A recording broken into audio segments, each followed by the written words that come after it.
The entire process that, went 7 months that led to our content being posted on the Porsche YouTube channel took place because of a LinkedIn instant message, which is wild to think about, right? So.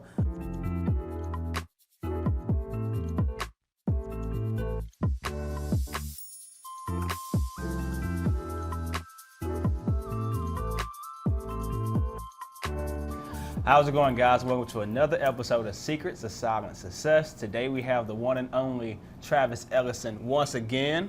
How you doing today, brother? Good. Can't complain. How you been? Been good, man. Been good. So we're gonna do something a little differently. So Travis and I, along with the rest of the AUME team, were able to get our originally created content published by Porsche, the car brand featuring 3 NFL athletes. So what we're gonna do today is just talk a little bit about how we were able to get our content that we self-funded, self-produced, published, and posted by Porsche. Sound like a plan? Let's do it. Let's do it, man. So. First thing I want to talk about is relationships, right? I think all of this manifested itself through relationships. So Travis and I met 15 years ago playing Xbox Live, and then he was working in the NFL. That's how he was able to make the connections to the players. Then I was able to make the connections with Porsche through LinkedIn. So I just want to first talk about the relationship that we forged and the importance of relationships and how this all came about to make the video. Yeah, I mean, I think I was up a couple wins on the games back and forth. He took it back there. That's cool. Nah, but to be honest, I think the first thing is just having caring about people, right? Just common conversation, asking how people are. And so when it comes to working with athletes like Eric Kendricks and so forth, we built that relationship through working together. Yeah. And it was never like, what can I get from you, or this and that, or I need you to do this. It was always just simply like, hey, how's your day going? And then, following each other on social media, figuring out like, oh, okay, you're interested in vehicles, cars. So basically, it just starts with a common conversation. Yeah. Talking to people, seeing who they are as a person, and building from there. Yeah. And with Eric, we worked together for 4 years with the Vikings while I was there. And, I don't think we really bonded a little bit closer until Super Bowl in Miami. Okay. And he was doing some events there, as a talent, being, getting interviews and so forth. And so I kind of followed him around a little bit, captured some content, realized he was interested in cars, and we kind of built a relationship from there as well. And so once I moved out here to LA, he's from California, and we figured out ways to start doing content together. So dope. So I'll pass it to you to kind of explain what exactly we did. Right, you could talk about Byron, Eric, all of them coming together to do the road trip. Just tell us what happened and in terms of content, what do we do? Yeah, so basically, if you've seen the video, if you haven't, definitely go check it out.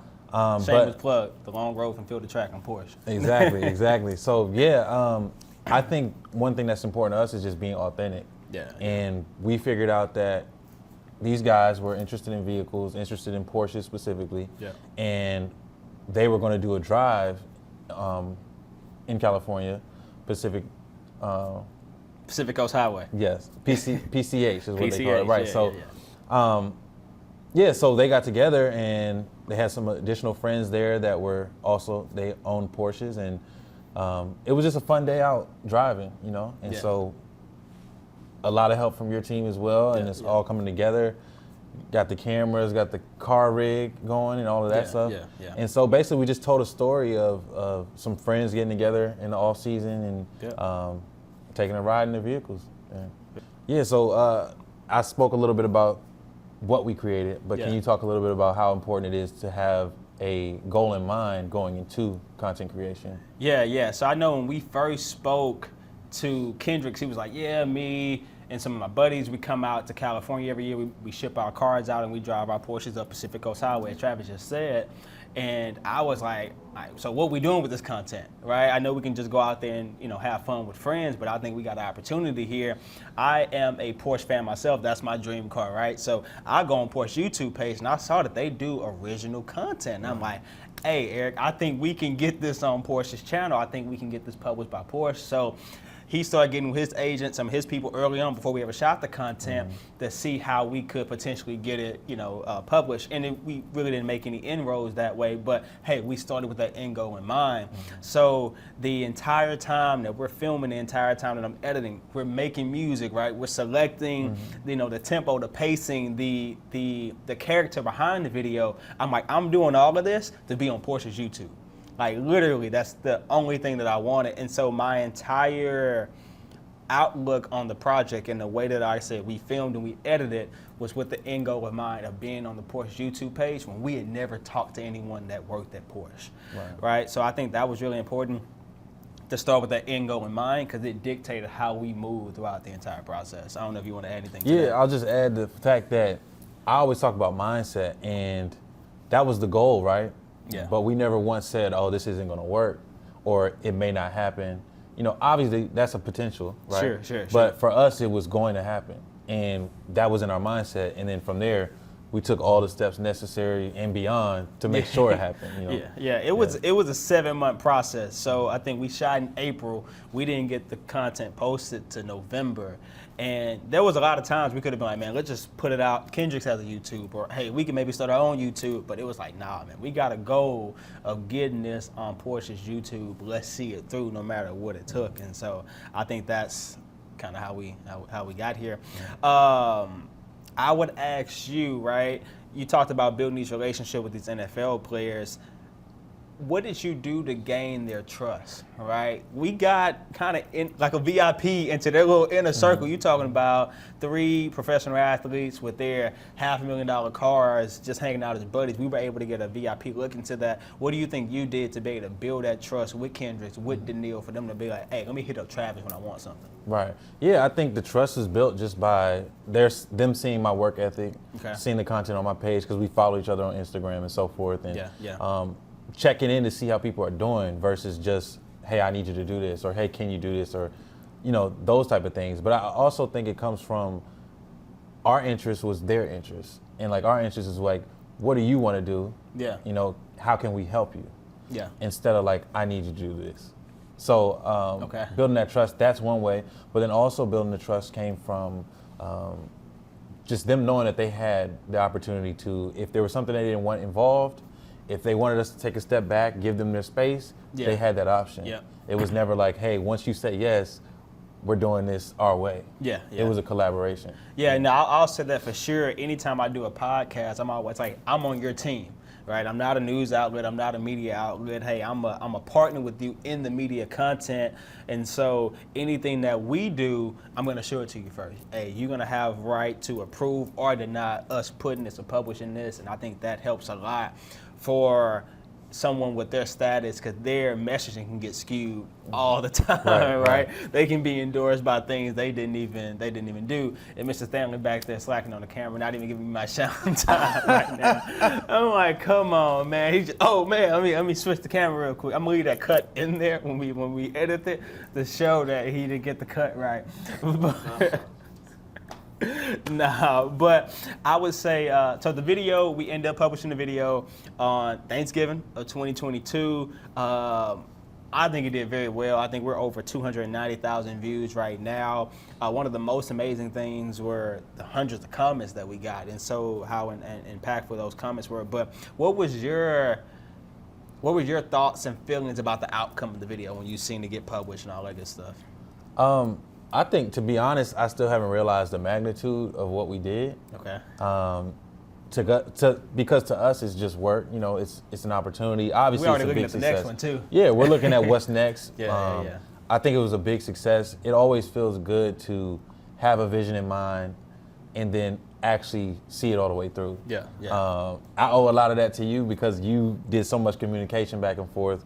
Of keeping everybody on schedule, making sure that content was getting created, the deliverables were there, and then also just keeping them, communicating engaged. back and forth, engaged. So that part, and then also now that we have that, we're able to send that out as a solid, piece of portfolio work that is now helping us get more opportunities as well. Yeah. I know you talked about keeping the client engaged. All of the communication that took place with the brand that led to them posting the content initiated through LinkedIn. And it's crazy. We talk about all the time how important sending those DMs are, sending those cold messages are. But yeah, so I found a fellow creator on LinkedIn who had worked with the brand before. So this wasn't, I didn't try to reach out to the PR person at the brand or anything like that. Their inboxes are flooded, right? And I'm just another content creator. But I reached out to someone that was like-minded who had been in a position that I was trying to attain, right? And build a rapport with them. I wasn't just trying to get something out of it. I'm like, hey man, first of all, I like your content, anything I can do for you, et cetera, et cetera. And then I made an ask after we built a rapport, and the ask was simple. Hey, do you know, or do you have any ideas on how I can get my content to where your content is, right? I didn't ask for a connection, right? He gave me advice on what we can do on the video, which we took that advice. And then once we showed him a little bit of the content, he was like, hey, well, here's a link, here's an email, you can follow up on it. So the entire process that, you know what I'm saying, went 7 months that led to our content being posted on the Porsche YouTube channel took place because of a LinkedIn instant message, which is wild to think about, right? So I always harp on the importance of reaching out to people, right? And not just reaching out. I think a lot of people get, I don't want to say a lot of people because I don't know a lot of people like that, but I would argue that individuals get lost at the sourcing, right? And what I mean by the sourcing is knowing who to actually hit up, right? You got to do your research. So shout out to Peter Coriel, that's the guy I hit up who lives in Austria, I believe. But I had to go and dig him up, right? I'm looking at the credits of all these videos on Porsche, and I'm like, all right, who was the producer? Who was the director? Where are they now? Okay, he started as a camera guy now. I'm like, okay, well, our paths are analogous. And doing all of this research, social media stalking pretty much, all of this research on individuals, that way I can send them a DM, you know about this, and you can have some commonalities, right? You can understand their work and know who they are as an individual, so you're not just looking like you're just soliciting cold services, you're actually have put in time to understand and know about that person before you send a DM. So I think that was really important. You can even talk about in general just the importance of DMs. I know you've had a litany of things come about by just sending a DM. Yeah, I was going to say, you know, now I'm starting to see, obviously, we always sending DMs and so forth, but I'm starting to be on the end of receiving more DMs from people looking for opportunities. Okay. And I'm always willing to respond and give answers, but sometimes it's hard when people just ask like, oh, I want to do work with you, or I want to collab with you, but they don't have a plan. Like we talked about that, right? Yeah. So if you don't have a plan, it's okay not to have a plan if you want to be involved. Yeah. But it also depends on how you're asking and what you're asking for. Like when you just mentioned, you didn't ask, can you give me the contact information for this? Like making it easy for them. Yeah. You just asked, how can I make my product better? Pretty much, yeah. And how can you service them? Yeah. You know, I think that's a different way to send a message where you're thinking about how can I help the person that's ultimately going to help me. You know? So that's something I think people need to keep in mind. Yeah. I think one of the, well, before I go there, I would ask you, what was the hardest part about the project?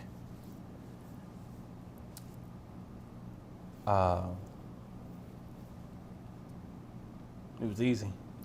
Nah, I won't. I mean, I think now it's in hindsight, right? So to think about what was tough about it, I would say communication, just keeping the communication. But you took a lot of that on.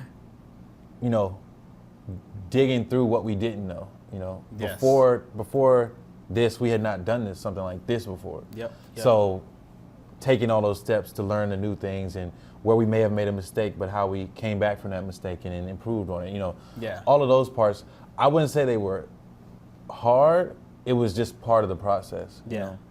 Now, I'm gonna say I think the biggest thing of this entire process was learning. Like I'll say it was hard, and I'll say we made a lot of mistakes. Right, there are many things looking at it in hindsight that I would do differently around the project, from creatively to communication to how it got published. I would do a lot of things differently now, simply because I have the information I didn't have before. Right, but it's not an L, it's a learning. Right, so we know for the next potential publication or distribution how to do things differently that will be advantageous, not just for us, but for the players that we were representing, right? I think the hardest part of the entire project for me was the fact that I wasn't a media creator anymore. I was not a videographer guy. I was like this producer / media content agent for 3 NFL players, right? Like we were literally in meetings, talking on their behalf, scheduling, coordinating, all on their behalf, which was just crazy. And a little small anecdote, you were talking about communication was the hardest part. I think one of the smallest hard things was time zones. Bro, we were literally having a Zoom meeting with a team in Germany on their time zone. Byron was on the Eastern time zone. Me and Kendrick was on the Central time zone. And Travis was on the Pacific time zone. Right. It was 5 people in the meeting on 4 different time zones. So good luck on making that work. But I think that was one of the little small anecdotes that I remember from it all. I would ask you, though, there was a lot of feedback on the comments. They tell you not to read the comments. That's the first thing I did was read the comments. Yeah, I saw a lot of positive comments. I'll talk about 2 in particular. It was one that was like, man, the car community really does bring people together. And I took it outside of the fact that it was just the car community, it's the media as well. Because if no one was there to document this car community, they would have never saw it. So the media is important too.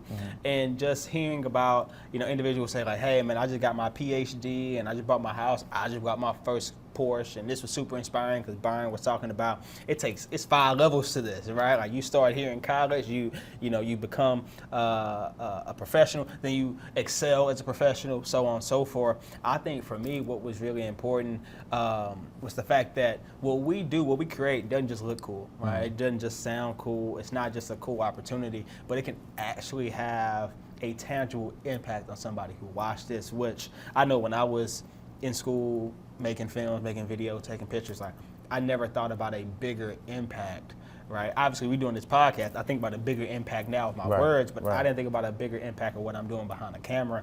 And just seeing some of those comments about like, hey, this is inspiring to me, what Byron was saying, it's like, okay, we got a little bit of power with these cameras.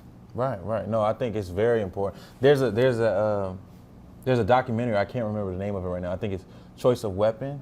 But it was a photography documentary, and it kind of talks about that. But yeah, media is very important, and there's so much negative connotation just because these are professional athletes that have a lot of money. So people think it's just easy and it is what it is. Like they should be able to do whatever, or like they should be okay with whatever. They lose, whatever it may be. It's like, well, they're rich, and I think this was able to just humanize them a little bit more. Yes, they had some awesome cars, but you got to hear how they got to that point. Because if they didn't put all the work in, that would have never been an option for them. So I think that's cool to show too. And I think just moving forward, they'll be able to look back on that experience, and that's something they can hold on to. And hopefully we will create more of those type of stories moving forward. That's true. Any last thoughts on the Porsche content? Yeah, I think, we always believed we could do it. I ain't gonna lie, I ain't gonna lie, I doubted at times. Like, I did have and I'm sorry to cut you off. You good. But you said we, I'm like, you.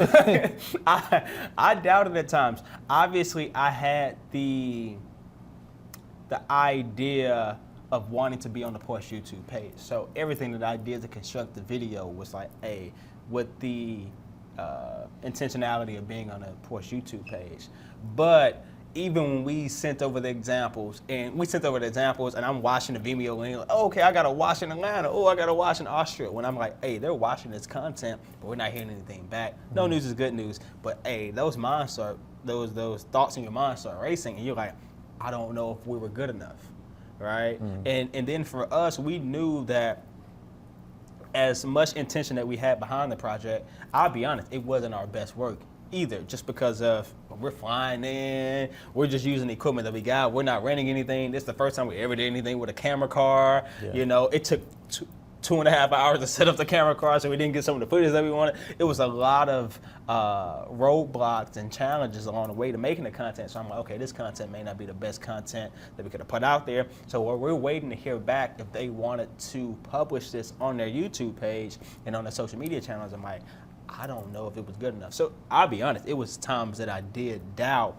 However, in the midst of that doubting, I knew that it was a win regardless, because we'd even got that far. The fact that we'd even got a meeting with Porsche's marketing agency meant that what we were doing was on the right path regardless. Right. So I would say that was kind of my thoughts. But you said you never doubted. Well, I mean, of Kansas course, City Chiefs, never doubt. Never doubt. I was going to say, I think for us, just to see where we had started, because the year previous, you remember, you all flew out here and we created some other content with Eric, dealing with cars as well. Yep. And we even put that out. Yep. But then we had a different purpose and a different goal the next year, and we exceeded that, you know. And, you know, the sky's the limit. I think, again, it's just important to believe that you can do it. And then you start to take the steps. And although there may be doubt involved, right, but you can't let the doubt stop your actions, and I don't think we ever did that, you know. Yeah, most definitely. Cool. We'll leave it there to next time, man. Absolutely. Appreciate you, brother.